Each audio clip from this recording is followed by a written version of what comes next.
folks, Johnny Laser here. This is the after party from our February 27th, 2001 show that you can see on Vimeo or YouTube by following the link in the description. The topics range from techniques to mount stereo slides to eye tests for children and the now highly rare stereo jets. You'll hear from Dave Comeau, Ron Labby, Dr. T, also known as George Themelis, David Starkman, Lee Pratt, Jim McManus, Paul Hutchins, Christian Jam, Bob Swarth, and Joe Pedotto. All right, so you can unmute if anybody has any questions and would like to pop in. There's some questions about slide mounting that George answered in the chat. I wanted to bring up this important piece of hardware for mounting, and maybe George doesn't know about it, and he should sell these, but I made my own, and it's actually a stereo loop, and it's one of the most important things I own, and I always use it when I'm mounting because I can actually just see in stereo right away the mount. So in getting the right orientation, it's very quick, and previewing it that way. And you can also set the window very easily, and this is always on your head. You can move it out of the way or move it into place. What do you say, George?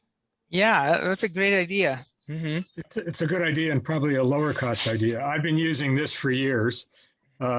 This was a light box made by Seton Rochewhite, but then I modified it by putting our own alignment gauges on it. And this was a hinge from a gate. And I chopped the lenses off of a Radix Binocular Scope so I can swing it out of the way and get at the mount and see it magnified. And maybe having one like Ron strapped to my head would be more convenient. But I've been using this for like 40 years or whatever. The lenses look a lot better. They're okay, you know, and it's worked fine. Also, Coekeran made something like this, right? Remember that? Yeah, he made a commercial version of what I just showed you, and he called it the SAM, the Stereo Active Mounter, which John Golden used to sell. And Ron made a comment. Yeah, if you know what you're doing, and depending on the picture, especially magnified, you can mount using the edges of the mount for reference. But sometimes you've got something that's, there's nothing at the edges that's, you know, the edges could be dark and you have nothing to refer to. And that's where I find the alignment gauges that have a lot of horizontal lines to use for checking vertical adjustment.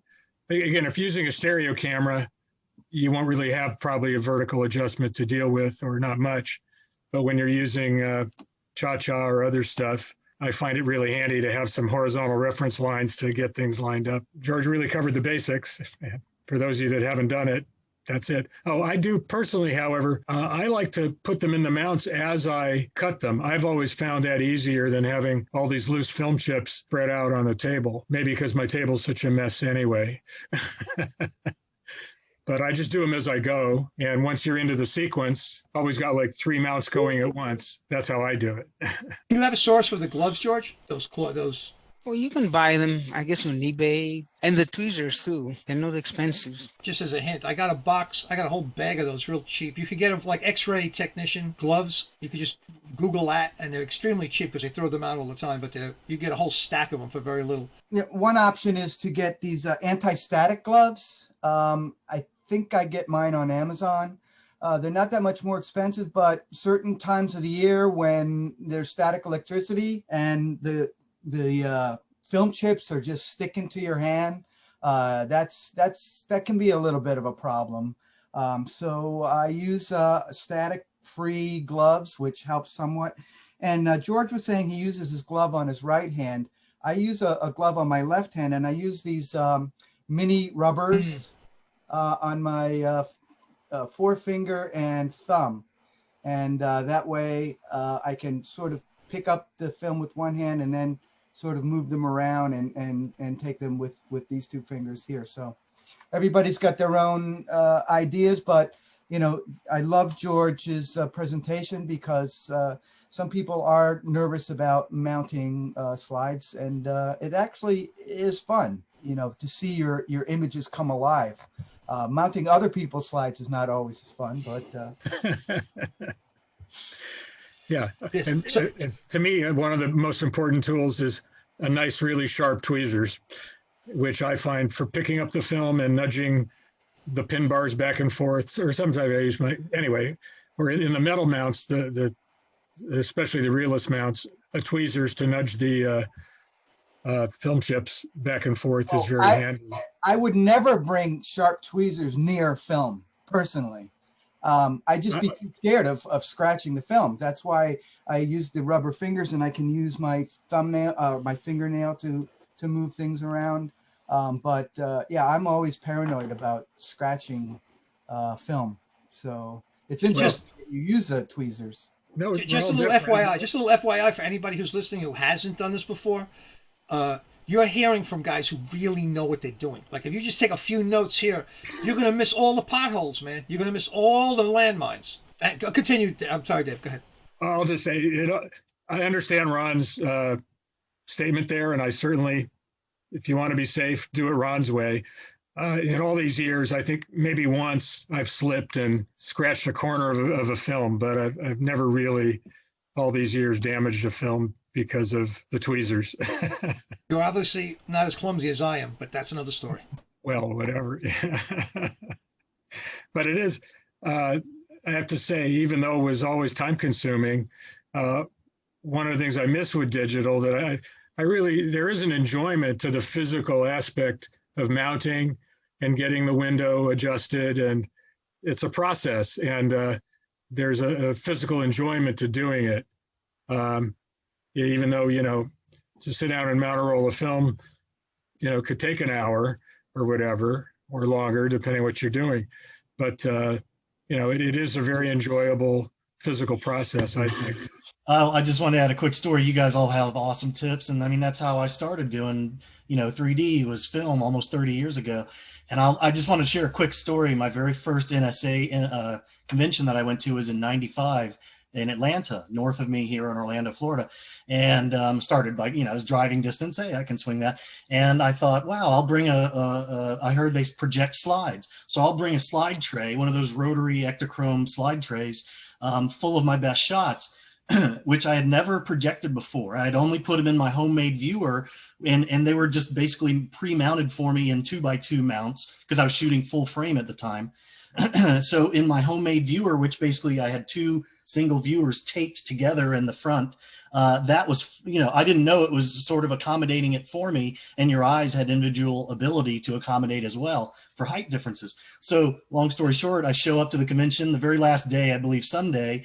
I remember Larry Moore was in charge of that. He was the chairman for that one. And I got my slides up, and they're shown, and they were all like out of alignment. I have very accommodating eyes, and I could barely fuse them. And I was like so embarrassed. There were a few that were worth showing, but there were a few that were like, ooh, I just wanted to crawl under the table. So that was my first entry into the world of, you need to specifically mount them precisely for projection. Because in a handheld viewer, your eyes can sort of accommodate for that and move up and down. Nobody projects slides anymore, though.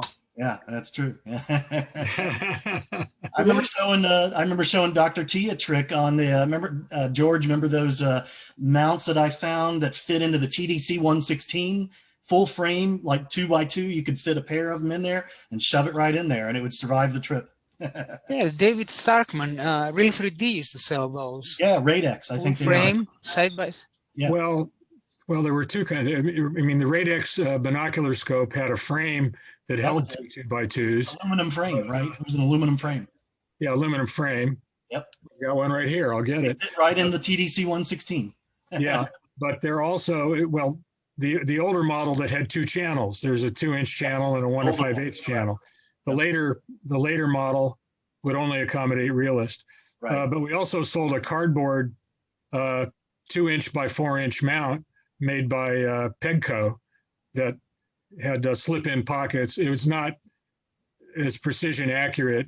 Those slip-in cardboard mounts are not near as accurate for projection. Yeah, you get into all kinds of cool toys when you mount slide film. I remember the biggest amount that I ever had to mount was 36 rolls on a trip. And I came back and it was like 900 stereo pairs. That's it. That's the identical one.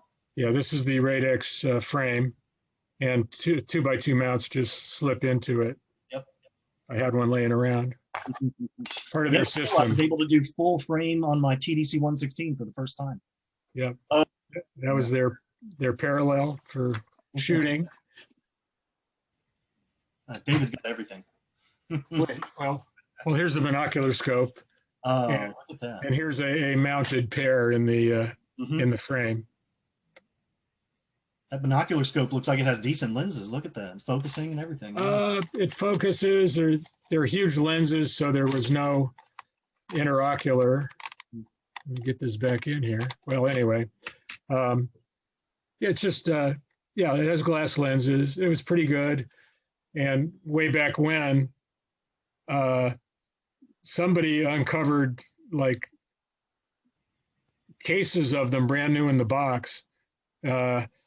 And so for a couple of years, they were being sold really cheap, like for $20 or something. Wow. Till this guy sold out all of these cases of them that he had uncovered. So Nice. Yeah. Although it's got a pretty long focal length, so the magnification's not that great. That's why it was good for the light, chopping a pair off for the light box I have. So I've got plenty of room underneath to work on the slides while I look at them. Nice. Yeah. Somebody asked about long-term storage of stereo slides. What do you recommend? Drop a dehumidifying packet in your whatever you keep your slides in.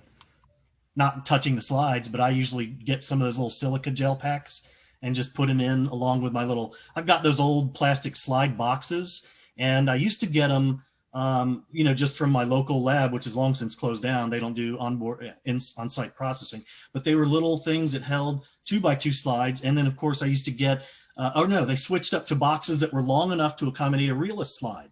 So I could actually use those little plastic boxes, the long ones for realist format, and then the old-fashioned ones for 2x2 format. So I've got like those in a plastic tub with a couple little plastic tubs with silica packs, just to try to cut down the moisture coming into the plastic tub. Dr. T, do you stock those sheets that kind of like they're meant Yes. for realists? You do. I do. Mm-hmm. Excellent.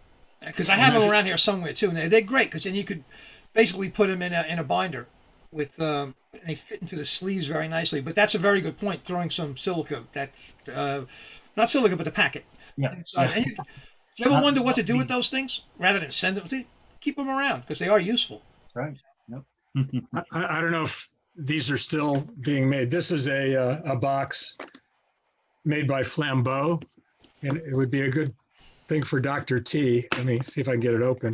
So right now, this one's, I've got the dividers set up for realist, but this same box will also take 2x2s, and it has these dividers. It's called an infinite divider system because instead of just fixed positions, it's got like a little tooth tracks all the way along the things, and you can put it anywhere to create the spaces in it. I use boxes like David Starkman showed. However, now some of them are advertised as being sprayed with an anti-rust composition. So I have been afraid to use any that say zero rust on them. Well, at the time these I bought years ago, I believe they're polypropylene, and they seem pretty archival. I haven't heard about this new thing, but I guess if you can buy them without the anti-rust, that would be the workaround. That's what I do. A lot of them now say anti-rust. I worry about the film. Can you say what you, in terms of viewing and enjoying what you've shot, do you find yourself not looking at the digitals as much as you would a film slide that you had? This is a tough question. I'm going to ask all you guys, by the way. What do you cherish more? That slide piece or a thing that's digital on the screen that's kind of nebulous. It doesn't really exist until you print it or go through those and printing is a big hassle.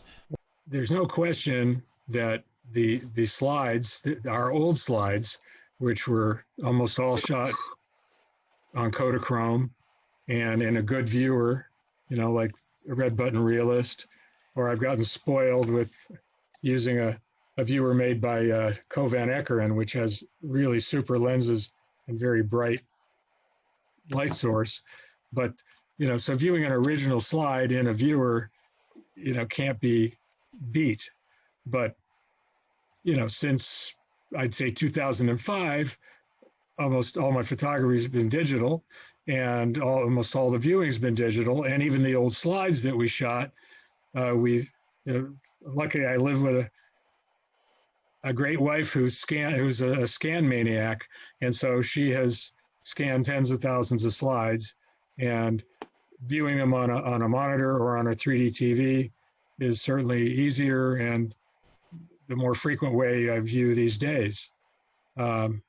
And shooting with something like the Fuji W3, I think is gotten to be more fun in a way, maybe just because I'm older and doing all the mounting is now, more of a hassle. And Stereophoto Maker totally spoils you for great, perfect mounting, so to speak. And, that and a 65-inch 4K 3D TV, you just can't beat it for that kind of viewing. But the hand viewing experience of an original slide still is, the ultimate. I guess, the portability doesn't exist too, because that's a personal experience. If you want to take it out with you, there's nothing like a slide. How can you, in other words, in terms of sharing, in a way it's easy. I guess you could put it on the internet. You could say you could share with 1 million people. But then again, they're locked into a chair, in front of a monitor, right? They're not experiencing it the same. It's a different experience is the point, I guess. That's the answer. I wonder how any of you guys view the difference in the ecosystem of actually using a digital rather than a slide. How about you, Ron? I know it's again, we understand it's easier, but what do you cherish more? At the end, is it easier as opposed to more profound? The biggest problem with film is sharing it. I mean, we can't share film on Zoom. We have to go digital, and the next step in sharing is VR, I think, headsets, because that's the only stereoscope that people are currently buying. And I see that as, where the future of 3D is going. So that is necessarily digital, and it's all about how much resolution we can extract from those devices, and it keeps getting better. So, as technology progresses and more people embrace this, I think, it's going to be actually good for 3D, because when people see something, in 2D, they're in the headset, they go like, this doesn't look right. What's wrong? Oh, it's not 3D. Well, 3D is what makes this so amazing. I think that will really come across in VR. So we'll see. But then again, I guess the big question then, is, do you care how long the image you shot will last?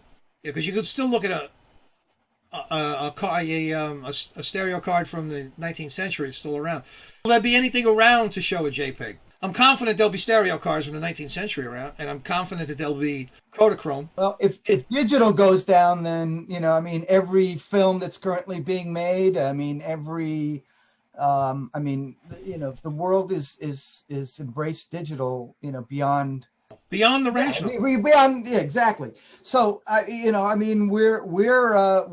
we're locked in. If it goes down or things aren't ported to the next iteration of it, so the holographic, whatever, storage is maybe the next phase, then perhaps it's not going to be available, but I don't see that happening. It's just too ubiquitous. If someone doesn't cherish the image enough to go to the next format, because the JPEG, that'll eventually, give that 30 years, they'll say, what is that? And then it limits your throw is what I'm getting at. Film really doesn't as much. You can get a fire, all that stuff. I'm not arguing with that. Well, even film. Nor am I arguing going back, because I have 5 Fuji, so I'm not saying that. No, but film is a problem because, color film, it deteriorates and it loses color and it gets digitized to bring it back. And then you got to output it into film again. Yeah, right. Well, I guess that's the whole concept. If you have that to scan, you can keep going. You have it anyway. That's kind of an argument. Yeah. Okay, Paul, are you still around? Did you stick around? Yeah, I'm still here. Oh, yeah. Excellent. Wonderful thing to be as an optometrist. You know, someone who preserves people's vision. You know, you're like a hero. And again, the youngest that you ever tested for stereopsis?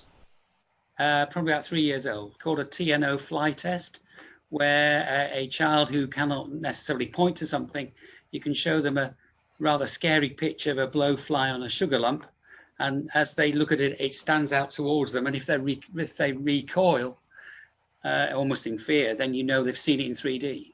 You're talking about the vectograph. It's the polarized print that stereo optical. And that fly's eye picture goes back to, like, I think the 1940s, late 1940s. Sure it It's they've been using it forever.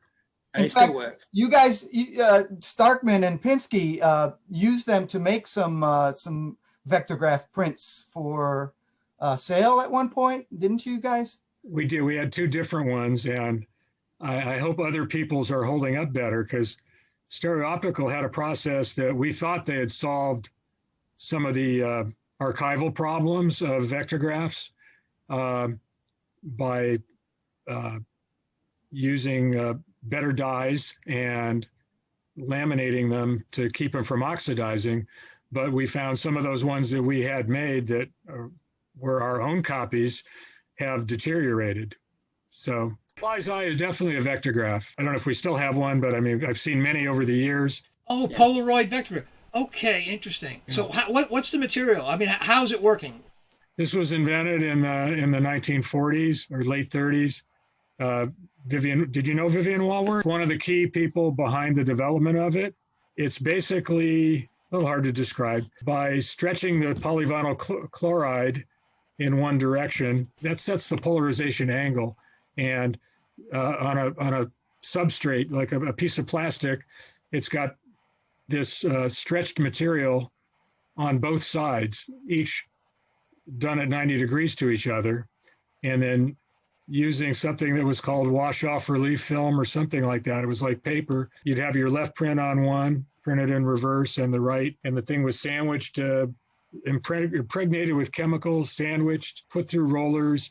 And basically the so-called print, which is really on clear plastic, is made up of different densities of polarization on the front and rear surfaces, the front side being the right image and the back being the left. And if it was left that way, if you held it up to the light, you had a polarized transparency. Or for making a print out of it, they would paint the back silver paint, which would reflect and maintain polarization to make it into something. And that's what the fly's eye is. That makes it into a so-called polarized print. And then this was later updated. Vivian Walworth was involved with this also, into something called a stereo jet, where instead of the complex way they did it earlier, it was they had a special material that could be printed on using inkjet printers with special chemicals in the inks that were used to make full color vectographs, or they called them stereo jets. And Ron can tell you more about the stereo jet, because he made them. Stereo jet's basically the same principle, but done in a more modern, reliable way, I guess is the way you would say it. Well, yeah, there were color vectographs, but they were very rare, very, very difficult to do, because each side had to have 3 dye transfer processes that were exactly matched. And then on the other side, you had to match those 3 to the first 3. And I've only seen one, I think, in my life. And I've seen a couple, and we had a couple which is now totally deteriorated and they're unviewable. But yeah, so it was 6 layers that all had to be perfectly in register to make a color version of it. Yeah.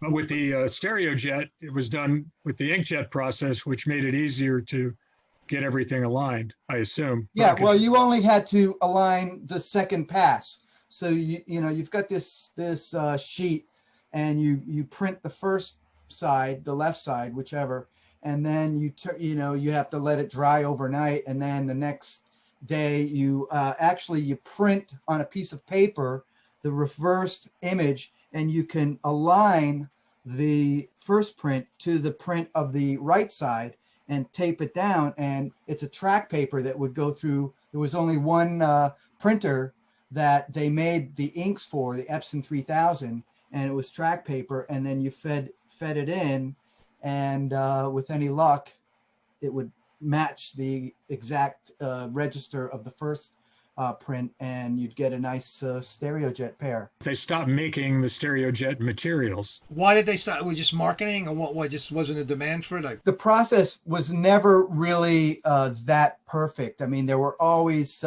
issues with the inks. Blacks weren't coming through right. They would, ghost, and it was never also viable. Very few people wanted to utilize it. So they're putting, all this R&D into it, and they couldn't really sell it. They had nobody that had a need for it, or enough people that had a need for it. So how is Paul? Are they still making that fly thing you showed? That little test for the kids? Yeah. Yeah, we can still buy them. I don't know whether they're still being made or it's old stock. But yeah, we could still buy them. Stereo Optical in Chicago, I think it is. Yeah. StereoJet has DNA. It was made by developed by a branch of Polaroid called the Roland Institute. Now, if the youngest child, you're saying about 3 years old, what do you do at that point if they're? Do parents come in? They don't come in and say, "Can my kid see stereo?" They just. This is just. Is this part of an advanced test you do, or is it? Well, it should be a routine one for a young child if you've not seen them before, just as means of establishing what their visual system's like. Many of them you can't actually establish any standards of vision or acuity reading the 2020 chart or whatever, but you can get an idea by whether they have decent stereopsis, whether their vision standard is equally good in each eye or not. And it's the ones that haven't that you need to check for lazy eyes, amblyopia, squints, strabismus, etc., where they might need spectacles to help overcome that. Listening into an afternoon or evening on last weekend, where a Stereoscopic Institute, I think, was giving all weekend seminars, which I joined.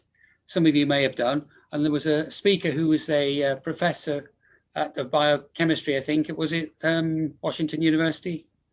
And she was explaining how only at the age of 40 did she discover stereoscopic vision, because she had an alternating strabismus, which had prevented her from having binocular vision, and how she'd been taught how to, by means of eye exercises, to have both eyes function equally together to generate stereoscopic vision.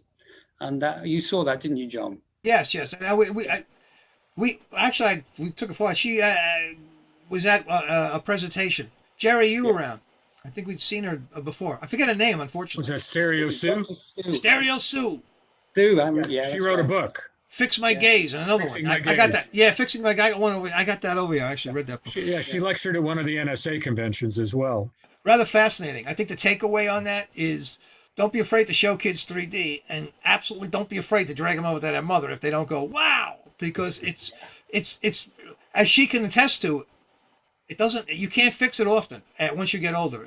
You don't really have a lifetime to fix it. Obviously, those are exceptions in there, but pretty much the rule is if you don't catch it, am I right, Paul? What am I talking about? Well, you're dead right. Yeah, you're dead right, especially with amblyopia, which is commonly called a lazy eye, and is because of a developmental problem with children where if they have a significant so-called refractive error in one eye that they don't have in the other one, and if it's not corrected with spectacles at an early age, then the eye that's been deprived of a clear image or in their developmental years doesn't develop properly.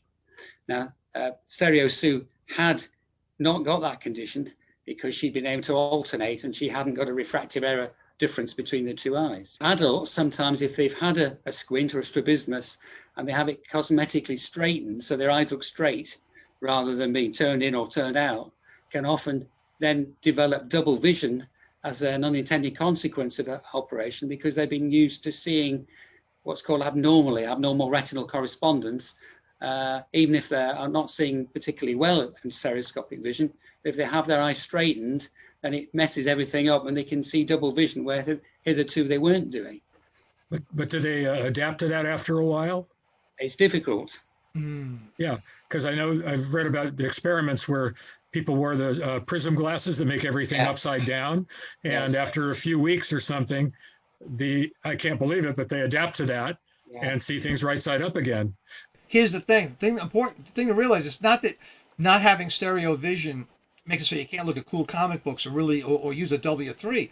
But it can affect your career choices. You can have like someone who doesn't see stereo, who could be a great pilot or an astronaut or a surgeon, that will certainly limit their career choices. It's not so much watching 3D movies. It has a real ramifications in someone's life.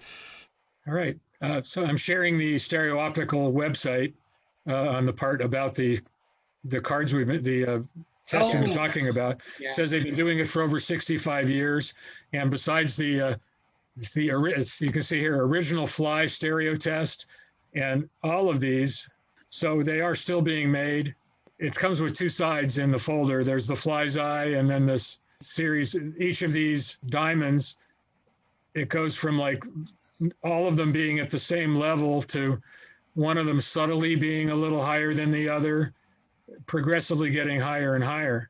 How far you go? Actually, it's the opposite. It's less high and less high. All right. Okay. Sorry, I got it reversed. Yeah. We got to send you in for a test, man. Yeah. Well, I haven't used this test in years, so I forgot how it went. Yeah, because the less high that you can see, the more acute your stereopsis is. Yeah, and actually, I've seen this same diamond test in a classic stereo card format. They used to have an ophthalmic version of the Keystone Viewer that had tests like this in side-by-side pairs. And I've seen that test. I remember even getting that test as a kid in a stereo viewer. I never got any of those tests. That's why it blows my mind. Paul, how long has yours lasted? Sorry? How long have you had yours? I've had mine about 30 years. 30 years. Okay, so it holds up, I guess. Yeah, it does. Yeah. Most of the eye doctors now use random dot stereograms instead of the eye test, and mostly for children. Christian? May I attract your attention to this book? Oh, please do. This is a stereo test from the former German Democratic Republic, the socialist part of Germany. Yeah. It reads stereo viewing exercises for children from 5 years to 10 years. And it has anaglyph printings in it and glasses. It's really great. It's very beautiful made. a lot of images and a lot of fun for children. And there you could check if your child was able to. That's brilliant. To see 3D properly. Well, it's good that they can make one good thing in Eastern Germany. They can figure one thing. Cars they weren't doing very good at, but that looks like a good book. I wonder if they're still making that, if that's still available. No, it's you have to buy it from the antiquariat, from secondhand. Yeah. Second edition, 1979. Oh, 40 years ago. I have a question for probably for Paul. Can somebody who is colorblind see stereoptics through anaglyph glasses? I've always wondered does it matter whether you're colorblind or not, because the filters are giving you 2 separate pictures? Yeah, I know. I would think it's possible, although the question hasn't arisen before. My dad, my dad is colorblind. My dad is colorblind, and he can see anaglyph images. Good. Thank you. I'll tell my wife's eye doctor, who's been asking me about this. My dad was 60 years when he first saw anaglyph, and he always was told, because you're colorblind, you can't see it. And then he went to his son, me, and I showed him an image, and he said, "Wow, this works." 60 years. Yeah. It's all in the noggin. That's the thing we forget. The brain is doing such complicated calculations to create the depth that, and also accommodating when you have a problem. And that's one of the issues, right, Paul? It accommodates very well. I know I had a torn retina, piece of retina, and literally what was happening is the one eye was filling the other eye in. Unless I closed one eye, I would not notice the hole starting. Luckily I do enough with stereo that I realized I had a problem, and I got it taken care of immediately. But it filled in, like what was coming in this side. The brain is so good at that; it just filled in the hole.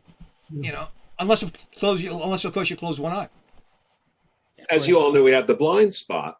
That's right. You can easily demonstrate the blind spot where your fovea and the optic nerve creates a hole in your vision, and your brain seamlessly fills that in. It's been doing that for 65 years. That's why those problems can be very insidious, man.